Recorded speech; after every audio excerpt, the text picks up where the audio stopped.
I never considered myself an unkind person.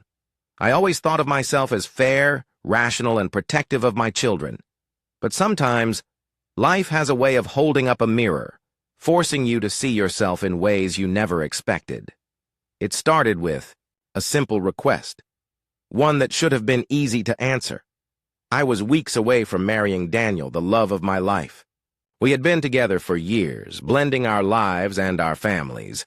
I had 2 sons, 10-year-old Leo and 5-year-old Max, and Daniel had a 12-year-old son, Evan, from a previous relationship. Evan was a quiet, intelligent boy who had spent his entire life shuffling between 2 homes. His mother had never remarried, and Daniel had never brought another woman seriously into his life before me. Despite the circumstances, Evan was respectful during his visits, if a little distant. Then, one evening over dinner, Evan turned to his father and asked a question that would change everything. "Dad, after the wedding, can I live with you? And Julia full-time?" I nearly dropped my fork. Daniel's eyes widened, and for a moment the room was filled with stunned silence.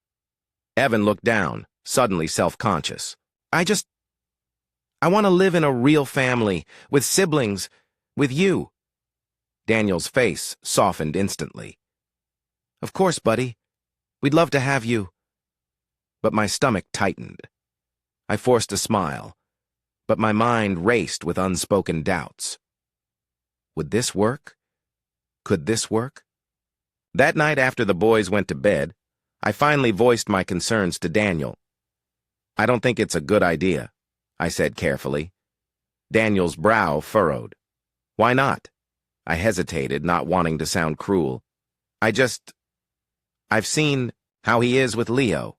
He's competitive, always trying to one-up him, and he ignores Max unless I force him to include him. He's been struggling in school, Daniel. What if he brings a bad influence into our home?" Daniel exhaled, rubbing his temples. "He's 12, Julia. He's a kid. He's still learning how to navigate relationships." I shook my head. "I just want our home to be a peaceful place for my children." For the first time in a long time, Daniel's face hardened. "And what about my child?"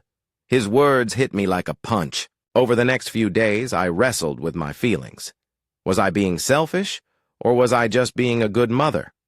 I watched Evan more closely when he visited that weekend. I saw the way he subtly excluded Max from playing with him and Leo. I saw the way his eyes glinted when he beat Leo at board games. I saw the way he struggled with his homework, getting frustrated easily, tossing his pencil aside. I also saw something else, a loneliness in his eyes. A boy standing on the outside of a family, pressing his hands against the glass, desperate to be let in. But still, I resisted. When I confided in my mother, I expected her support. Instead, she sighed and shook her head. "You're thinking too much about protecting your own kids," she said gently. "You're not thinking about the fact that Evan is a child too, a child who just wants to belong." That night, I sat in bed, scrolling through Reddit, looking for advice. I poured my heart into a post, explaining my concerns. I expected support. Instead, I was met with brutal honesty. "You're the problem. You're treating this boy like an outsider in his own family. If Leo or Max acted like this, would you throw them away too?" Their words stung, but they forced me to see the truth. I wasn't afraid of Evan being a bad influence. I was afraid of change. The next morning, I found Evan sitting on the back porch, knees pulled to his chest, staring at the sky. I sat beside him, silent for a moment. Then I asked, "Why do you want to live with us?" Evan hesitated, then shrugged. I want to know what it's like, to have a real family, to wake up and have brothers around all the time, to have a home that's mine." His voice cracked, and suddenly, my heart ached in a way I hadn't expected. I had been so afraid of Evan disrupting our family, but I hadn't considered that maybe, just maybe, he was exactly what our family needed. That night, I sat Daniel down. I was wrong, I admitted. I let my fears get in the way. Evan deserves a home with us. Daniel's eyes searched mine, and when he saw the sincerity there, he pulled me into a tight embrace. "We're going to need a bigger house," he whispered. I laughed, wiping away tears. "Yeah, we are." A week later, we took Evan out for burgers, his favorite meal. As we sat in the booth, I reached across the table and took his hand. "Evan, our home is your home. You're welcome here always." His eyes lit up, his grip tightening around my fingers. "Really? Really?" Daniel confirmed, smiling. "We're even moving so you can have your own room." Evan's face broke into the biggest grin I had ever seen. For the first time since I met him, I saw something in his eyes that had been missing before: hope.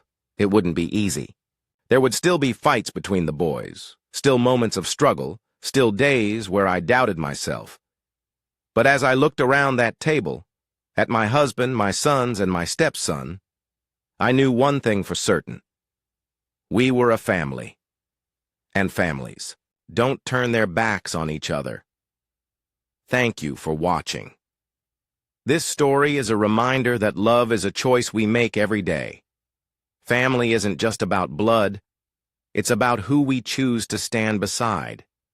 If you enjoyed this story, don't forget to like, subscribe, and share your own experiences in the comments below.